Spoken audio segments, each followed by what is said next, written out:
মহিলাটাকে বলল, যুবক রে, এই আরবের লোকেরা এত নিকৃষ্ট, আরবের লোকেরা নারী দেখলে নারীর উপর ঝাঁপায় পড়ে নারীর ইজ্জত নষ্ট করে দেয়। যুবক ডাক দিয়ে বলল, মা, এতদিন পর্যন্ত আমিও একজন নষ্ট যুবক ছিলাম, কিন্তু আল্লাহর কোরআন আমাদের শিক্ষা দিয়েছে, এই দুনিয়াতে যেখানেই যাই না কেন, যে কাজে আমি করি না কেন, দুনিয়ার কোনো মানুষ হয়তো আমার দেখবে না, এই দুনিয়াতে হয়তো আমার কোনো সমস্যা হবে না, কিন্তু পাহাড়ের নিচে, সমুদ্রের তলদেশে, রাতের অন্ধকারে পৃথিবীর কোনো মানুষ যদি আমার নাও দেখে, আপনার ইজ্জত যদি আমি নষ্ট করে দেই, আমার আল্লাহ রাব্বুল আলামিনের চোখকে আমি ফাঁকি দিতে পারবো না। আমি এই দুনিয়াতে গুনাহ করতে পারি, এতদিন পর্যন্ত কোরআন শিখি নাই, কোরআন বুঝি নাই, কোরআনের কাছে আমি যাই নাই, যার কারণে আমি মনে করেছিলাম মরণ হয়ে যাবে আর মরণের পরে আমার জীবন শেষ হয়ে যাবে। কিন্তু আল্লাহ রাব্বুল আলামিন কোরআন শরীফে যে বললেন, কাইফা তাকফুরুনা বিল্লাহি ওয়া কুনতুম আমওয়াতান ফাআহয়াকুম সুম্মা ইউমীতুকুম সুম্মা ইউহয়ীকুম সুম্মা ইলাইহি তুরজাউন। আল্লাহ রাব্বুল আলামিন বলেন, মানুষ কিভাবে আল্লাহর সাথে নাফরমানি করে, অথচ মানুষ ছিল মৃত, এই মানুষের কোনো জান ছিল না, রূহ ছিল না, মায়ের পেটের ভিতরে আল্লাহ রাব্বুল আলামিন মিন আইয়ি শাইইন খালাকাহু মিন নুতফাতিন খালাকাহু ফাকাদ্দারাহু সুম্মা আস-সাবিলা ইয়াসসারাহু সুম্মা আমাতাহু ফাআকবারাহু। মায়ের পেটের ভিতরে নাপাক পানির মাধ্যমে, নুতফার মাধ্যমে আল্লাহ রক্ত মাংস হাড্ডি সৃষ্টি করলেন, এরপরে মানুষ রূপে একটা আট আল্লাহ করলেন, এরপরে সেখানে আল্লাহ রাব্বুল আলামিন রূহ দিয়ে দিলেন, রূহ না দিলে মৃত মানুষ পৃথিবীতেও আসে। একজন মৃত মানুষ, ছোট্ট একটা বাচ্চা মায়ের গর্ভ থেকে যখন জন্ম নেয়, তখন এই মৃত বাচ্চাকে মাও জায়গা দেয় না, বাপেও জায়গা দেয় না, কারণ তার ভিতরে রূহ নাই। রূহ না থাকলে পৃথিবীতে মানুষের কোনো দাম, আল্লাহ মানুষের কোনো দাম নাই, এটা মানুষের ধরা হয় না, এটা লাশ, লাশ আর কিছু নাই। রূহ যেদিন চলে যায়, ওই বড়ি আর কেউ রাখে না। রূহ চলে গেলে এই মাহফিলের প্রধান বক্তা আমি হতে পারতাম না। রূহ চলে গেলে সভাপতি আর থাকতো না। রূহ চলে গেলে প্রধানমন্ত্রী আর প্রধানমন্ত্রী থাকে না। রূহ চলে গেলে এমপি আর এমপি থাকে না, মন্ত্রী আর মন্ত্রী থাকে না। এই জন্যই তো মানুষের ইন্তেকালের পরে মসজিদে যখন এলান করা হয়, আব্দুর রহমান বাদ ফজর ইন্তেকাল করেছেন, আব্দুর রহিম বাদ জোহর ইন্তেকাল করেছে। ইন্তেকাল তো আরবি শব্দ, ইন্তেকালের অর্থ কি আলেমরা জানে? ইন্তেকালের অর্থ হলো এক জায়গা থেকে অন্য জায়গায় চলে যাওয়া। মানুষ আবারও মরবে, আবার আমি আল্লাহ জীবিত করব, এরপরে আর মানুষ মরবে না, এরপরে তার কোনো মরণ আর নাই। এই জন্য পরকালীন এই জগতের চিন্তা যদি মানুষের মনে না আসে, পরকালীন জগতের টেনশন যদি মানুষের অন্তরে না আসে, র‍্যাব দিয়া, আর্মি দিয়া, পুলিশ দিয়ে এই মানুষগুলোকে ভালো করা সম্ভব হবে না। আল্লাহ রাব্বুল আলামিন সূরা গাশিয়ায় বললেন, ফাযাক্কির ইন্নামা আনতা মুযাক্কির লাস্তা আলাইহিম বিমুসাইতির।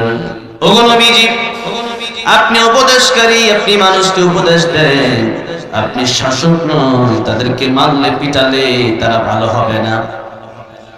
আমাদের রোগ যদি হয় অন্তরে, আর জেলের ভিতরে দিলে ওই মানুষ ভালো হতে পারে না, বরং দেশের ভিতরে এমন অসংখ্য রেকর্ড আছে, অনেক চোরকে জেলের ভিতরে দেওয়া হয়েছে, কিন্তু জেলের ভিতরে দেওয়ার পরে চোর জেলে গেছে, বের হয়েছে ডাকাত হইয়া।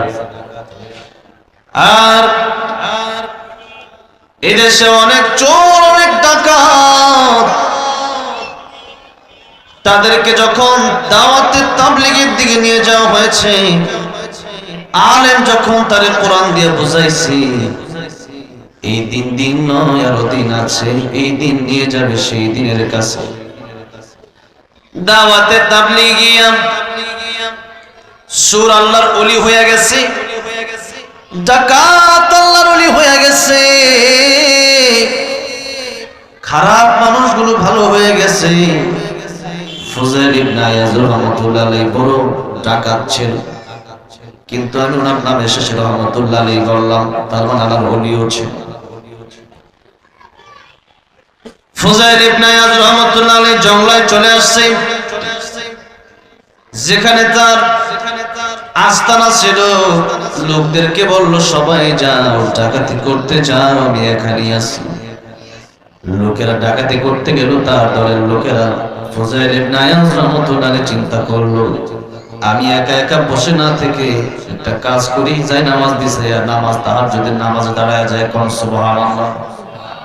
তাহাজ্জুদের নামাজ দাঁড়ায় গেছে, কি ডাকাত তাহাজ্জুদের নামাজে দাঁড়ায় গেছে।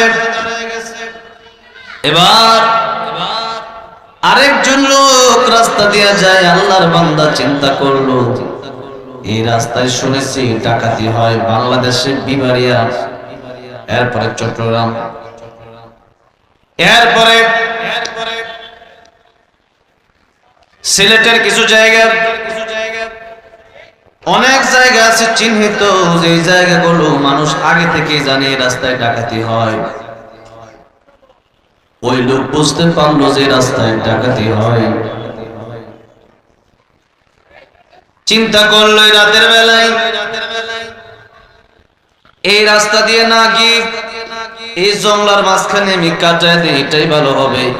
জঙ্গলার মাঝখানে ঢুকতেই দেখে একজন লোক নামাজি, নামাজ পড়ে, আল্লাহর ওলি দেখা যায়।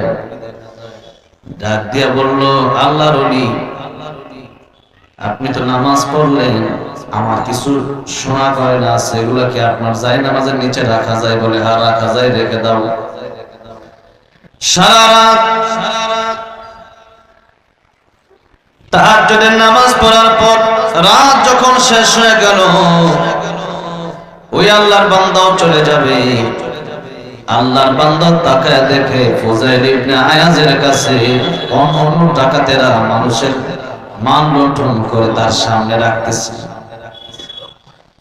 আল্লাহর বান্দা চিন্তা করলো, আমি তো মনে হয় আজকে নিজের হাতে মুরগিটা শিয়ালের কাছে বাগি দিয়ে দিলাম। যেই ডাকাতের সর্দার ফুজাইল ইবনে আয়াজ, তখন চিনি নাই, নাম শুধু শুনছি, এখন আমার বোঝার বাকি না, এটাই তো ডাকাতের লিডার ফুজাইল ইবনে আয়াজ। ফুজাইল ইবনে আয়াজ রাহমাতুল্লাহ আলাইহি তার কাছ থেকে অনুমতি নিয়ে চলে যাবে। একবার চিন্তা করলো, মালামাল চাওয়ার দরকার নাই, মালের চেয়ে আমার জীবনের দাম বেশি, সম্পদের চাইতে আমার জীবনের দাম বেশি। চলে যাচ্ছে, আর মাঝখানে চিন্তা করলো, একবার তো চাওয়া যায়, একবার চাইয়া দেখে